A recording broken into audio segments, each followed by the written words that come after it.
Selamat datang kembali di pembahasan mendalam kita. Nah, kali ini kita udah sampai di bagian akhir nih, bagian keempat dari kutipan buku Carmine Gallo, 10 Simple Secrets. Iya, bagian pamungkas ya. Betul. Fokusnya, gimana caranya kita bisa ninggalin kesan yang kuat, bikin audiens tuh pengen denger lagi dari kita, pengen lebih gitu. Leave them wanting more. Klasik. Sumber kita masih sama, kutipan buku Gallo yang ngebongkar rahasia komunikasi pemimpin-pemimpin hebat. Nah, misi kita sekarang, kita gali rahasia sederhana nomor 10. Yang terakhir ya? Iya, menciptakan kembali diri Anda atau reinvent yourself. Kenapa sih? Ini jadi kunci biar pesan kita tuh awet, relevan terus, dan selalu bikin penasaran. Yuk, kita bedah bareng. Jadi rahasia terakhir ini kan intinya soal jangan pernah berhenti belajar sebagai komunikator ya. Bukan soal jadi sok tahu, tapi kayak kata Satya Nadella itu, jadi learn it all. Selalu mau belajar gitu. Menurut Anda gimana nih? Sepenting apa sih pola pikir ini biar audiens pengen lebih? Oh, ini krusial banget. Fondasinya malah menurut saya. Gini deh, dunia kan gerak terus ya. Cepet banget. Nah, audiens juga berubah. Ekspektasi mereka, cara mereka konsumsi informasi. Kalau komunikatornya diam di tempat, ya pesannya bakal basi, nggak relevan lagi. Ya juga ya.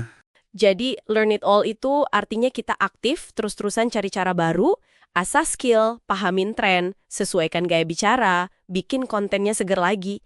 Komunikator yang hebat itu justru nggak pernah ngerasa udah jago. Oh gitu ya. Iya, mereka selalu haus, pengen lebih baik, pengen lebih relevan. Nah, ini yang bikin audiens tuh merasa dapat sesuatu yang baru terus, jadi pengen dengerin lagi. Menarik, menarik. Di buku ini kan ada contoh Ronald Reagan ya. Iya, Regan. Ternyata dia nggak ujuk-ujuk jadi komunikator hebat gitu aja. Skillnya itu malah keasahnya pas karir filmnya udah meredup. Justru setelah itu ya. Iya, lewat ribuan jam dia ngomong buat General Electric, ini kayak bukti nyata ya. Kalau komunikasi hebat itu bukan bakat doang, Bukan. tapi hasil di tempo waktu, latihan terus-menerus. Reinvention banget ini. Persis. Proses pembentukan itu. Bukan bawaan lahir semata.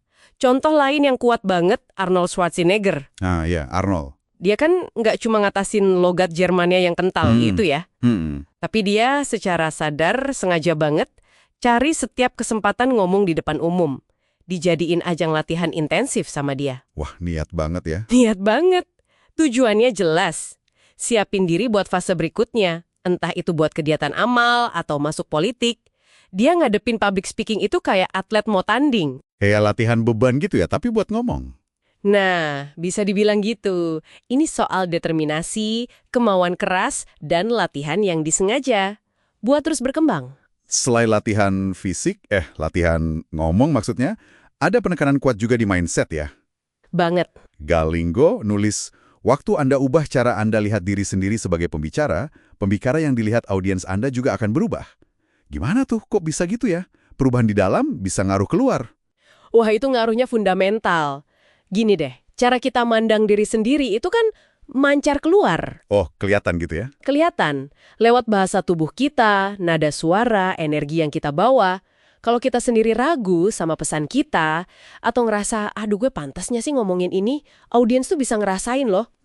Bener juga. Sebaliknya, kalau kita pede, yakin, kalau kita ngerasa kita terus belajar, terus berkembang, nah keyakinan diri tuh nular. Optimisme, energi positif dari pembicara yang percaya diri, yang terus nyiptain ulang dirinya, itu bakal bikin audiens lebih nyambung, lebih mau dengerin. Anda harus percaya kalau Anda tuh layak didengerin. Dan ini nyambungnya ke kepemimpinan juga ya ternyata. Pasti. Buku ini bilang komunikasi efektif itu mulainya dari atas. Berarti cara pemimpin berkomunikasi itu bisa ngebentuk budaya komunikasi di timnya gitu ya? Tepat sekali. Nggak bisa nggak? Pemimpin hebat itu ya pasti komunikator hebat. Dan mereka itu contoh nyata dari reinvention yang nggak berhenti biar tetap efektif mimpinnya. Mereka yang nentuin standarnya. Oke. Ujung-ujungnya nih ya, semua ini intinya satu. Jadiin cerita atau pesan Anda itu passion Anda, gairah Anda sendiri. Passion. Iya, passion inilah bensinnya yang bikin Anda mau terus belajar, adaptasi, dan ya itu tadi, nyiptain ulang diri Anda terus sebagai komunikator yang bisa ninggalin kesan mendalam, yang bikin orang pengen dengar lagi.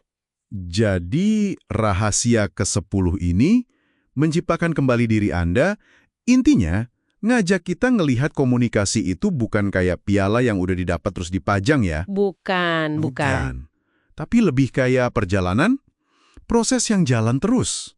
Nemuin cara baru, tetap relevan, dan yang paling penting, bikin audiens tuh selalu ngerasa dapat sesuatu yang berharga, dan ya itu tadi, pengen balik lagi. Ini dia kunci buat bikin mereka menginginkan lebih. Nah, sebagai penutup nih, coba deh Anda renungin sebentar. Kira-kira aspek komunikasi mana dari diri Anda yang paling perlu diciptain ulang sekarang biar lebih ngena? Pertanyaan bagus. Mendalam kita kali ini. Sampai ketemu lagi. Sampai jumpa di kesempatan berikutnya.